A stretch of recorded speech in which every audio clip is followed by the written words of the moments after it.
네, 여러분 안녕하십니까? 이번 시간에는 작업치료과 학과 맞춤형 자기소개서 그 두 번째 시간으로 진행을 하겠습니다.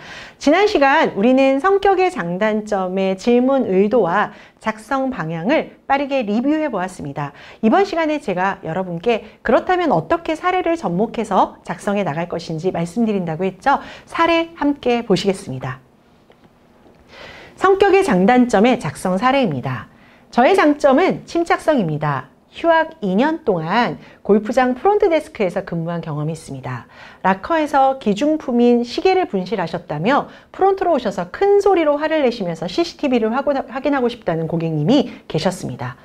저는 우선 고객님의 화가 가라앉도록 고객님의 말씀을 잘 듣고 고객님의 감정을 이해하며 락카룸에 CCTV가 설치되어 있지 않음을 잘 설명을 드렸습니다. 하지만 누가 훔쳐간 것 아니냐며 락카룸 전체를 다 확인할 것을 요구하셨습니다.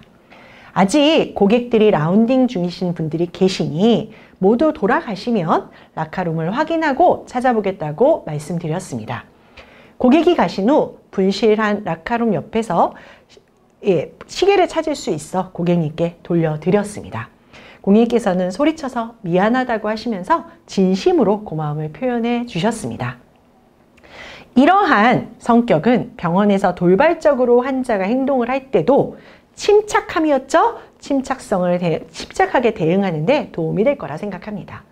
강점을 내 침착성의 하나를 가지고 정확하게 이야기합니다. 그런데 이런 침착성을 발휘했던 프론트데스크에서의 분실물 사례를 처리했던 이 문제 해결의 과정을 통해서 내가 진심으로 환자가 돌발 행동을 하더라도 충분히 이것들을 잘 커버할 수 있을 겁니다. 라는 본인의 강점으로 마무리를 했죠. 제가 뭐라고 했습니까? 본인이 침착함이 강점이라면 이런 침착함을 보여줘서 어떤 것 문제를 해결했던 성공했던 경험을 꼭 써주시는 게 좋다고 했었죠. 아주 그 폼에 잘 맞게 작성하신 사례라고 할 수 있겠습니다. 하지만 타인을 배려하고 신중하다 보니 속도가 느려지는 경우가 있습니다. 소극적이거나 우유부단하게 보일 수가 있어서 내가 뭔가 우유부단한 것처럼 보이게 되면 오히려 안 좋을 수 있으니까 이것들을 개선해야 되겠다고 느끼게 되었습니다. 그래서 처음에 속도가 느리기 때문에 뭔가 숙달될 때까지는 좀 연습을 많이 하고 정확하게 수행해서 실수하지 않으려고 노력했습니다.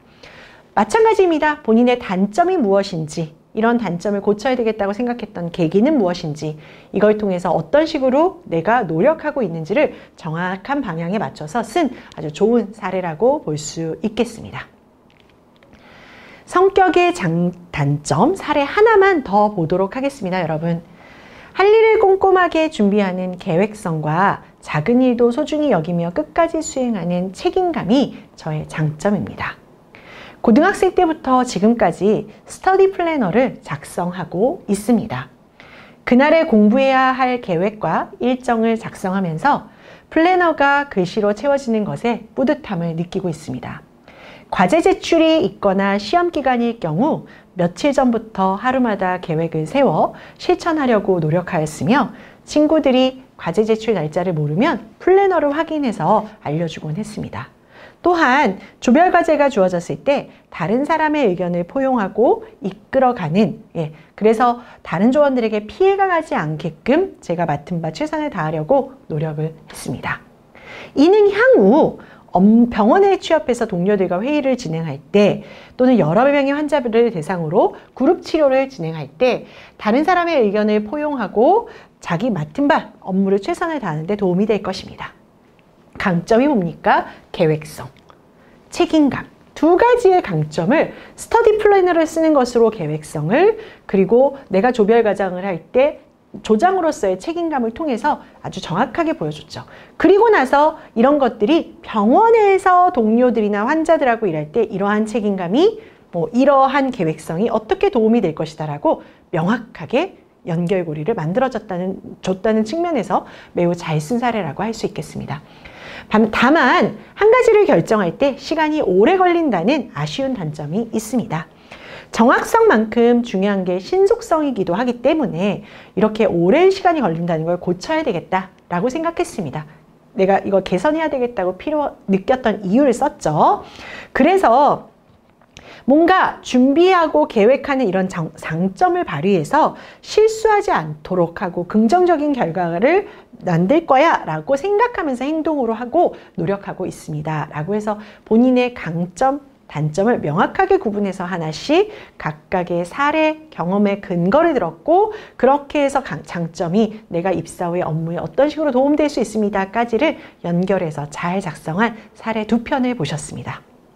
자, 이번 시간에는 학창시절 작성법과 지원동기 작성법 추가로 좀 더 알아보도록 하겠습니다. 각각에 대해서 질문의 의도와 작성 방법 한번 빠르게 리뷰하고 사례랑 함께 보도록 하겠습니다. 학창시절 같은 경우는 제가 100번 강조해도 뭐 전혀 전 손색이 없다고 생각을 합니다. 우리가 학교에서 배웠던 전공 분야의 전문성은 학창시절에서 밝혀지지 않으면 다른 항목에서는 보여지기가 어렵습니다. 그래서 무엇보다도 학창시절은 지원 직무를 제대로 수행하기 위해서 어떻게 구체적으로 공부하고 활동하고 기술을 익혔는지가 나와야만 합니다. 그리고 이런 구체적으로 기술을 익히기 위해서 노력하고 준비했던 과정이 매우 잘 쓰여져야 되는 게 또 필요하기도 합니다. 그래서 학창시절에 지원 직무에 도움이 될 수 있는 공부와 활동, 기술을 익혔다면 과연 그것들이 앞으로 어떻게 업무 수행하는 데 도움이 될 수 있는지까지 연결하는 것들이 학창시절에서 평가자들이 보고자 하는 중요한 포인트라는 걸 잊지 않으셨으면 좋겠습니다. 그래서 학창시절 같은 경우에 작성 방법은 자신이 학창시절 지원 직무를 제대로 수행하기 위해서 노력했던 걸 학업, 경험, 기술 중에 한두 가지만 선택해서 구체적으로 썼으면 좋겠습니다. 저는 학창시절에 말이죠. 1, 2, 3, 4, 5, 6, 7, 8 이렇게 여러 가지의 그 경험을 나열하시기보다는 내가 구체적으로 쓸 수 있는 한두 가지의 경험, 예를 들어 보겠습니다. 그것이 학업, 전공이라면 어떤 전공 과목을 배웠고 그 전공에서 배운 내용은 무엇인지를 써주시는 게 되게 좋고요. 경험이라면 어떤 실습이나 활동을 한 건지, 그리고 구체적인 명칭이나 역할이나 수행 업무는 무엇인지 이런 것들을 좀 써주시는 게 좋겠습니다. 더불어 기술이라면 어떤 기술을 배웠고 구체적으로 그 기술을 어디까지 내가 활용할 수 있는지 등을 한두 가지만 정해서 구체화시키신다면 이 지원자는 충분히 학창생활에 내가 지원한 분야와 관련된 업무의 전문성과 숙련도를 높이기 위해서 이렇게 노력한 사람이구나 라는 걸 인정할 수 있게 되기 때문입니다. 그래서 여러분이 학창시절 쓰실 때는 이런 작성 방향을 반드시 기억하시고 좀 명확하게 관련된 경험 위주로만 써주시면 좋겠습니다. 같이 사례 한번 보도록 하겠습니다. 대학교 3학년 20주 동안의 병원 임상실습을 통해 학교에서 배우지 못하는 작업치료사의 병원 현장 업무를 이해할 수 있었습니다. 실습 전에는 학교에서 이론을 공부하며 어려움을 느꼈고 외우려고만 하다 보니 전공에 크게 흥미가 없었습니다. 하지만 실습을 나가면서 눈으로 직접 보고 경험하며 이론을 현실에 적용하는 그런 데 도움이 되었었고 직접 환자분들과 소통하며 상호작용하는 것이 치료에 효과를 준다는 점도 알게 되었습니다. 대단하죠, 여러분? 그죠? 특히나 실습 과정에서 제가 적극적이고 긍정적인 태도를 환자를 격려하고 욕구를 반영해서 프로그램을 진행했을 때 환자의 적극도가 달라지게 된다는 걸 치료 과정에서, 그리고 치료가 훨씬 수월하게 진행될 수 있다는 것도 본인은 알게 되었습니다. 실습 선생님들로부터 작업치료사가 되기 위해서 필요한 지식과 기술을 습득하고 다양한 상황을 경험하며 저에게 가장 적합한 진로를 결정할 수 있는 계기도 되었습니다.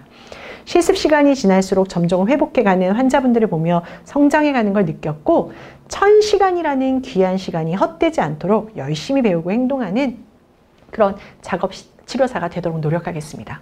여러분, 이분의 임상실습, 20주의 임상실습을 통해서 이분이 환자와의 상호작용이 얼마나 중요한 것인지, 그리고 본인이 이렇게 적극적으로 긍정적으로 환자를 대할 때 얼마나 다른 변화가 일어나는지를 아주 명확하게 느꼈다라는 이분의 현장 경험을 통해서 우리는 정말 작업치료사로서 필요한 경험을 했구나라는 걸 공감할 수 있을 겁니다. 이런 것들이 드러날 수 있게끔 써주셔야 학창시절에 좋은 사례가 될 수 있다는 점 기억하셨으면 좋겠습니다. 다음 사례 같이 한번 볼게요. 그래서 실무 경험 써주시고 내가 구체적으로 어떻게 깨달은 게 있고 이런 부분을 어떤 식으로 작업 치료의 앞으로의 노력에 반영할 것인지 써주시면 되겠습니다. 사례 하나 더 보겠습니다, 여러분. 20주 동안의 실습과 다양한 봉사활동을 통해 작업치료사로서의 역량을 키울 수 있었습니다. 2학년 때 귀병원으로 실습을 나간 경험이 있습니다. 실습을 통해 환자가 작업치료에 참여할 수 있도록 동기부여하는 라포 형성이 중요하다는 걸 알 수 있었습니다. 또한 환자에게 어떤 치료가 필요한지를 파악하고 치료를 진행하여서 일상생활에 도움을 줄 수 있는지에 대해서도 배우는 값진 경험을 했습니다. 직접 환자를 대상으로 케이스 발표를 하였는데 치료사 선생님들께서 어려운 환자인데도 아주 잘했다고 칭찬도 해주셨습니다. 그리고 어떤 곳에서 장애인 재활 서비스 경험을 하면서 환자 한 명 대상으로 직접 평가도 하고 환자에게 필요한 도구를 생각해서 직접 프로그램도 계획하고 실행해 보았습니다. 장애인 재활 서비스를 같이 한 친구들과 협력해서 그룹 프로그램을 계획해서 진행도 해보았습니다. 제가 개인 프로그램 계획해서 초기 평가에 비해서 재평가를 실시했을 때 환자의 상태가 좋아진 모습에 뿌듯함과 보람도 느낄 수 있었습니다. 자, 여러분은 이번에 작성된 이 20시간의 봉사활동의 학창시절 경험을 보면서 어떤 걸 느끼셨습니까? 저는 이분이 최소한 실습과 봉사활동을 통해서 작업치료사가 어떤 일을 하는 사람이구나. 그리고 이 업무를 하는 데 있어서 환자의 케이스 스터디까지 하면서 이 지원자는 그래도 환자에 굉장히 깊숙이 들어가려고 노력했던 사람이구나. 더불어 어떤 다양한 개별이든 그룹이든 치료 프로그램들을 계획했던 경험이 우리 회사에 오면 빠르게 업무를 적응하는데 분명히 도움이 되겠구나라는 연결의 포인트를 전 줬다고 생각합니다. 그래서 여러분들의 학창시절의 경험도 이렇듯이 아주 밀접하게 전공이나 직무 관련 경험으로 작성해 주시면 좋겠습니다. 자, 다음 사례 마지막으로 하나만 더 보겠습니다. 1000시간의 임상실습을 통해서 학교에서 이론으로 배울 수 없던 작업치료사 현장의 전체적인 업무를 이해할 수 있었습니다. 무엇보다 긍정적인 라포 형성이 환자가 치료에 자발적으로 참여할 수 있는 동기부여가 된다는 것도 경험하게 되었습니다. 교통사고로 인지능력에 문제가 발생한 환자는 어떤 것도 하지 않으려고 하였습니다. 아무런 반응 없는 환자에게 치료사 선생님은 매일 인사를 하고 자극을 주셨고 관심을 지속적으로 표시하셨습니다. 이 모습을 보며 처음에는 치료가 가능할지에 대해서 의구심을 가졌는데 4주 정도 후에 환자께서 자발적으로 작업치료에 참여하시는 모습을 보게 되었습니다. 그 과정에서 치료사라는 직업이 정말 전문적인 스킬 외에도 의사소통 등의 다양한 역량이 필요하다는 걸 나는 느낄 수 있었습니다. 직업에 대한 자부심을 느낄 수 있었고 긍정적인 소통으로 환자에게 동기부여할 수 있고 그래서 자기계발로 환자의 기능 회복을 도울 수 있는 작업치료사가 돼야 되겠다고 이제 얘기를 하는 거죠. 저는요, 이 여러분의 강의를 작성하기 위해서 이 자소서를 읽으면서 사실은 굉장히 가슴이 뭉클했었거든요. 치료사가 갖는 힘이라는 것, 환자가 왜 치료사에게 의지하고 치료사를 따라야만 하는지를 이분은 1000시간의 실습을 통해서 굉장히 많이 느끼셨던 것 같습니다. 이런 진심을 담은 여러분의 전문성과 학교 경험에 관련된 그런 자소서를 학창시절에 담아주신다면 저는 그 어떤 사람이 봐도 정말 뽑고 싶은 지원자가 될 거라고 확신합니다. 이렇게 작성해 주시면 너무 좋겠습니다, 여러분. 자, 이제 우리의 작업치료과 마지막 자기소개서 항목인 지원 동기 및 입사 후 포부 작성법입니다. 작성의 질문 의도, 작성의 방향을 퀵 리뷰하고 사례 보면서 이번 시간 마무리하도록 하겠습니다. 일단 지원 동기는 지원자가 이 회사에 어느 정도의 관심을 갖고 있는지, 지원자가 다른 회사가 아닌 이 회사를 선택하는 이유는 뭔지, 그래서 지원 동기는 두 개다. 하나는 회사에 관심을 갖고 회사를 위해서 어떻게 이 다른 회사가 아닌 이 회사를 선택하는지가 좀 명확하게 나와야 되는 게 지원 동기다. 또 하나는 왜 이 직무를 선택하고자 하고 이 직무에 얼마나 관심과 해보고자 하는 의지가 있는지, 즉 직무에 대해서 열정과 의지도 보여줘야 되는 게 지원 동기다. 입사 후 포부 같은 경우는 입사 후에 어떤 변화를 위해서 입사 후에 내가 구체적으로 어떤 노력을 할 것인지를 좀 자세히 보여줌으로써 이 친구는 그래도 이런 업무를 할 수 있는 그런 훌륭한 계획들이 있구나를 평가할 수 있게끔 좀 보여주셔야 됩니다가 중요한 포인트였습니다. 그래서 작성 방향을 보면 지원자가 자신이 회사를 지원하는 명확한 이유, 다시 말하면 내가 병원을 지원할 때 왜 다른 병원이 아닌 이 병원에 지원하는지 그 이유를 내가 갖고 있는 하나의 연결고리를 갖고 와서 회사와 내가 이런 공통점, 이런 연결 지점이 있으니까 난 당신의 회사에 지원한다 형태로 작성해 주시면 되게 좋겠습니다.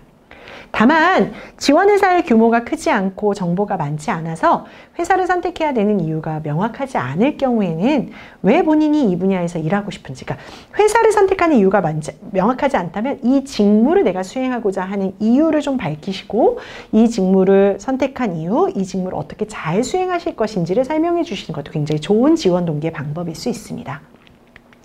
더불어 입사 후 포부 같은 경우는 자신이 입사 후 지키고자 하는 약속을 업무적으로 이런 걸 지키겠습니다. 그리고 회사 생활에서의 신입사원으로서는 이런 걸 지켜나가겠습니다. 로 연결해서 써주시면 되게 좋겠습니다. 그러면 사례 같이 한번 보도록 하겠습니다.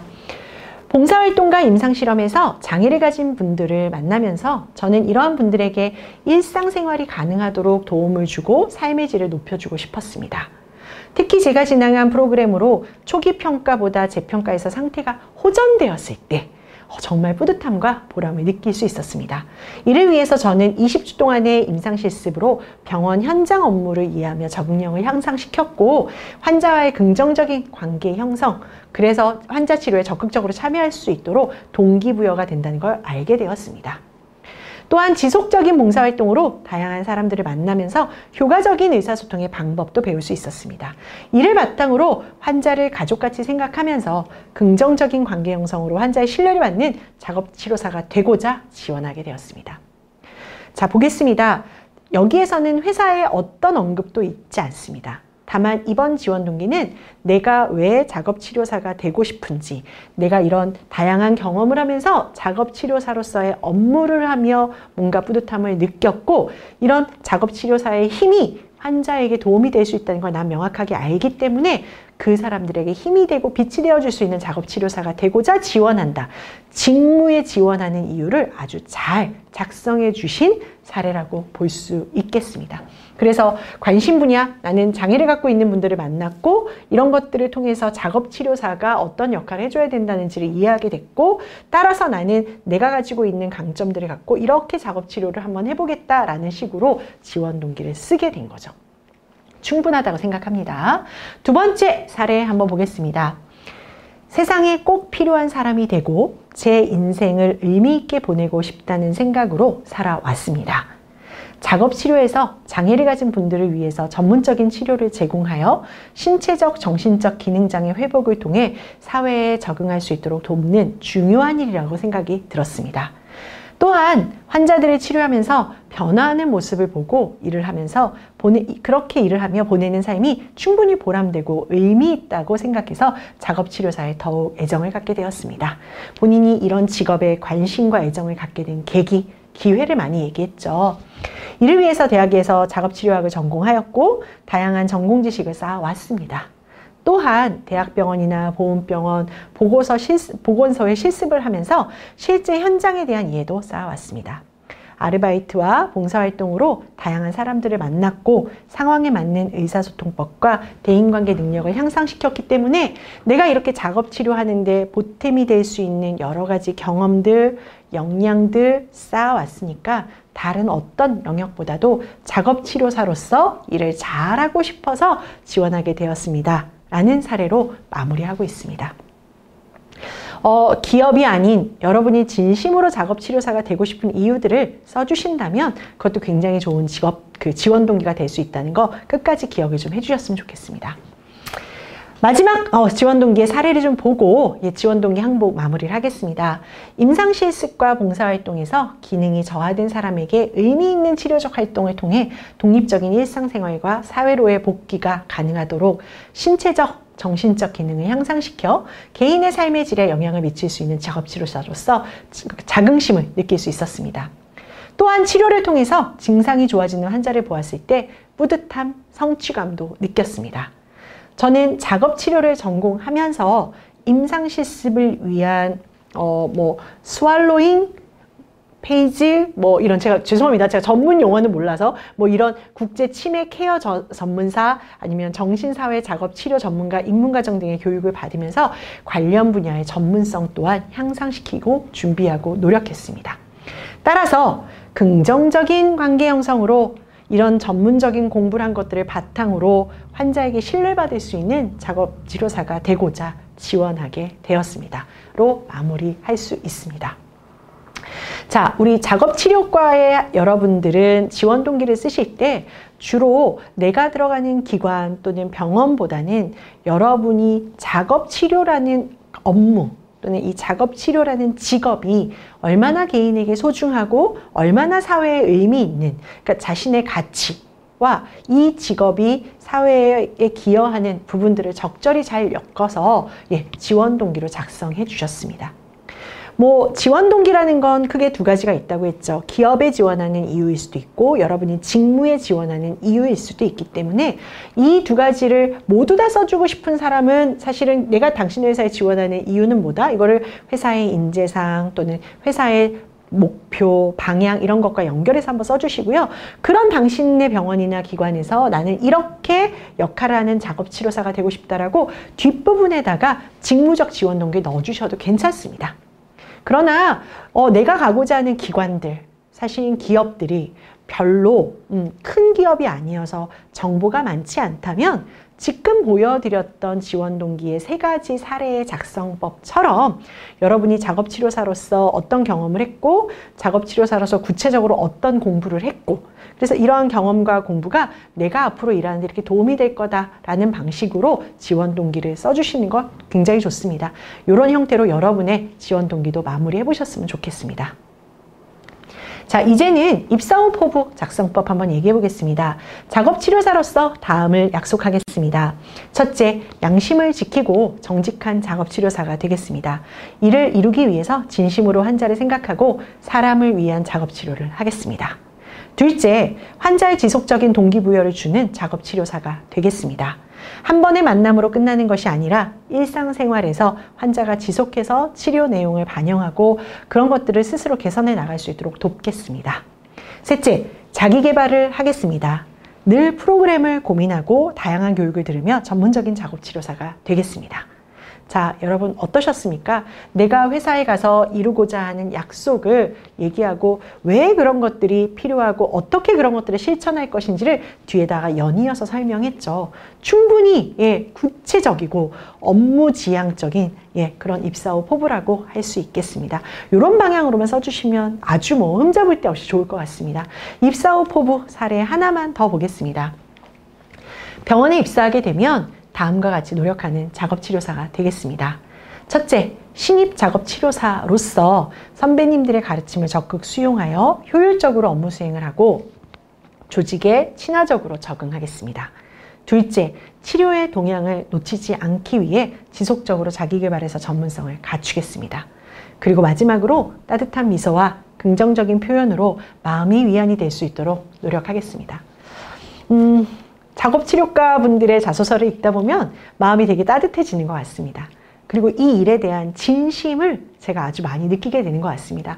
여기 쓰신 이 입사 후 포부 또한 정말로 내가 수용하고 정말로 치료 프로그램을 잘 만들어서 환자지향적인 그런 치료사가 되겠다라는 의미가 구절구절 아주 잘 내려져 있는 것 같습니다, 여러분. 이런 식으로 입사 후 포부는 그냥 최선을 다하겠습니다, 열심히 하겠습니다, 뽑아주시면 뭐 시키는 일 뭐든지 하겠습니다, 이런 개념이 아니라 구체적으로 내가 어떤 분야에서 어떻게 노력하겠다는 걸 명기해 주시면 좋겠습니다. 자, 이제 작업치료과의 맞춤형 자기소개서 작성법 강의를 마무리할 시간입니다. 여러분 강의를 통해서 어떤 점을 배우셨는지요? 우리의 단기적 목표는 LMS에 업로드할 자기소개서를 작성하는 것이었습니다만 궁극적으로는 여러분의 취업을 위해서 반드시 작성해 놓아야 되는 서류라고 생각합니다. 제가 보여드렸던 다양한 사례들을 활용하셔서 그리고 여러분이 경험했던 여러분의 사례를 토대로 해서 조금 더 기업의 입장에서 전문성을 갖추고 정말 태도와 인성이 갖추어진 지원자다라는 평가를 받으실 수 있게끔 이제는 여러분에게 작성의 기회를 넘기겠습니다.